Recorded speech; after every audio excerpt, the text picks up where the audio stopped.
Десятилетняя Алина возвращалась из школы, когда возле остановки услышала слабый писк. Под мокрой скамейкой сидел маленький серый котенок. Его шерсть слиплась от дождя, лапки дрожали, а сам он прижимался к бетонной опоре, пытаясь спрятаться от холодного ветра. Девочка сняла шарф, завернула малыша и понесла домой. Увидев мокрый сверток, мама сразу нахмурилась. Родители давно говорили, что не хотят животных. Квартира была маленькой, корм и ветеринар стоили денег, а времени на постоянный уход почти не оставалось. Алина стала убеждать их, что котенок погибнет на улице, и что она сама будет его кормить, убирать лоток и следить за ним. Отец тяжело вздохнул, но все же сходил в магазин за кормом, а мама принесла полотенце и коробку. Котенок согрелся, поел и уснул на коленях у Алины. Девочка назвала его «Дымком». Родители отвечали уклончиво и лишь повторяли, что утром примут окончательное решение. Перед сном Алина положила Дымка в коробку возле кровати и уснула. Когда в квартире стало тихо, родители сели на кухне.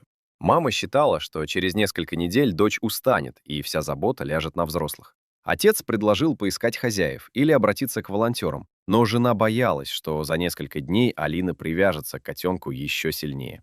Они долго спорили, пока не договорились о том, что казалось им самым простым выходом.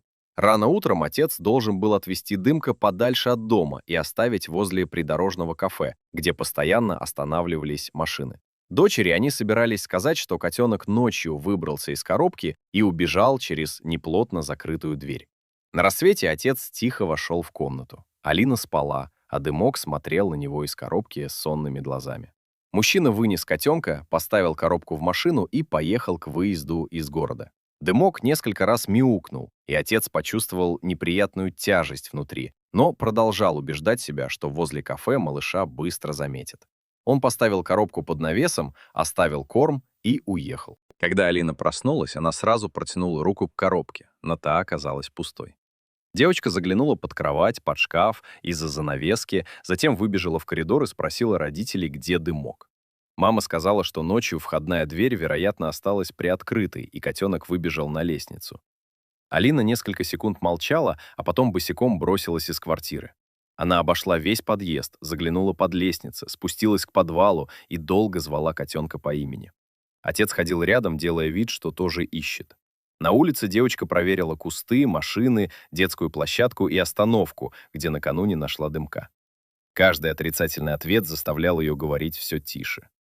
До вечера она обходила дворы, писала объявления и расклеивала их возле магазинов и подъездов.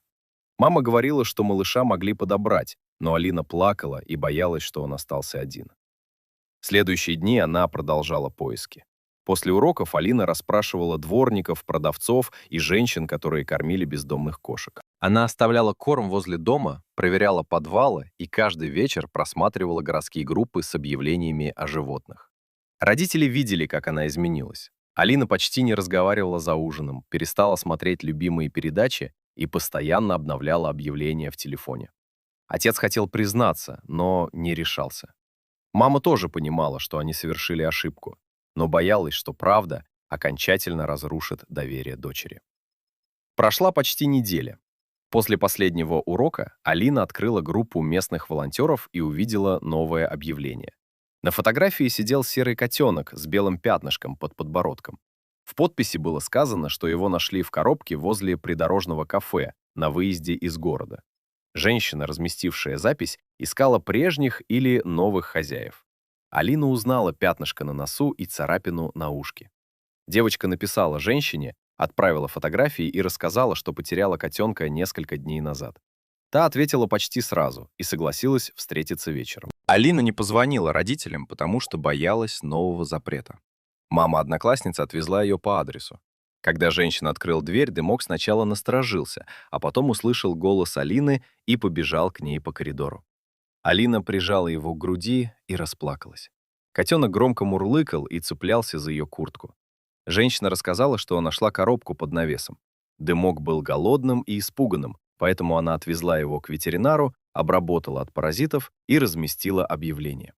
Алина поблагодарила ее и пообещала больше никогда не оставлять малыша одного. Домой девочка вошла с котенком на руках. Родители замерли, а отец сразу понял, где именно его нашли. Алина радостно рассказывала об объявлении и встрече, но вскоре заметила их странные лица и замолчала. Мужчина не выдержал. Он признался, что Дымок не убегал, рассказал о ночном разговоре, поездке и коробке возле кафе. Алина слушала молча, все крепче прижимая котенка. Потом тихо спросила, зачем они позволили ей столько дней искать его и винить себя. Родители стали объяснять, что боялись расходов и ответственности, надеялись, что котенка быстро заберут хорошие люди. Девочка ответила, что больше всего ее ранит не их нежелание оставить животное, а обман. Она доверяла им и каждый день представляла, как Дымок один бродит по улицам по ее вине. После этих слов в комнате стало тихо. Отец попросил прощения и признал, что поступил трусливо и жестоко. Мама тоже заплакала. Она признала, что нужно было искать безопасный дом, а не избавляться от малыша тайком. Они не могли снова отнять котенка, но прежние трудности оставались. Тогда семья села за стол и впервые спокойно обсудила все до конца. Алина пообещала ежедневно кормить Дымка, менять воду, убирать лоток и помогать оплачивать мелкие расходы из карманных денег.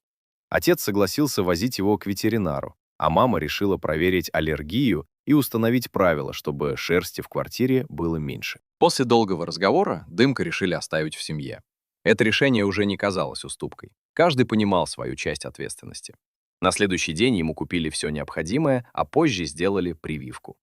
Алина действительно выполняла обещания и не перекладывала заботу на родителей. Постепенно котенок привык к квартире и начал встречать всех у двери. Отец часто садился рядом с ним после работы, а мама однажды сама положила ему мягкий плед возле дивана. Но главным изменением стало не появление котенка. Родители поняли, что удобное решение не становится правильным только потому, что о нем никто не узнает. А Алина увидела, что любовь к животному требует ежедневной ответственности. Никогда нельзя избавляться от живого существа обманом, потому что оно полностью зависит от человеческого выбора. Даже сложную проблему нужно решать честно, спокойно и безопасно, не заставляя слабого расплачиваться за чужое удобство. Настоящая доброта начинается там, где человек готов не только пожалеть, но и ответить за того, кого решил спасти.